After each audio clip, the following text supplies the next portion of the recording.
Te quiere para 3.000 votos después de dos gobernación, ilustra un poco un desgaste, ¿no?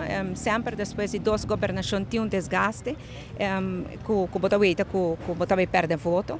Atrobe, se você comparar com o candidato de voto não agora perdido de, por exemplo, partido AVP em 2017, agora quando tem dois gabinetes de Mike Eyman, então em 2017 quando a perde a eleição, a perde roupa assento e a perde quase 10.000 votos. Que me diz aí voto é relativo e a mim considerar esse que o povo sostém na nós na forma que nós guia o país que não. Se você também com eigenlijk na campanha, nós está uma campanha contra 10 diferentes partidos. Todos 10 diferentes partidos estão atacar, quase todos estão atacar nós de MEP.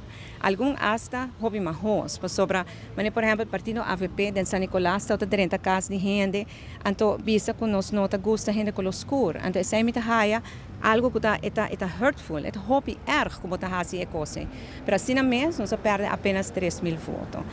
Então se você põe tudo coisas em balance, tudo contratempo que nós nos conectamos também no último momento, no último luna na campanha, nós vamos atrás com 3.000 votos e me quer que é apenas 3.000, é 1%, e se você comparar com o passado, é uma indicação que o povo está apreciando a forma como nós riba a governação. E me tenho que dizer, a coronação da ayer, o resultado de voto individual e como volve sair como vote getter, isso é algo, é emocional, me não verwachte para me ter honesto. Depois de para a eleição, mas penso que a AVP também vira vote getter, mas não está o caso, de ser também danke de coração na tua esta que depositar na confiança de minha pessoa, ele é com hobby, emoção e também com mais responsabilidade e me quero que é reflexo de liderazgo que o país quer conhecer no último ano. Además, nós queremos o partido também mais grande, de 4 de 6 distritos de Aruba, de Norte, Paradera, Santa Cruz e Savaneta, nós queremos o partido mais grande, que me sei também algo que nós hobby contento com ele.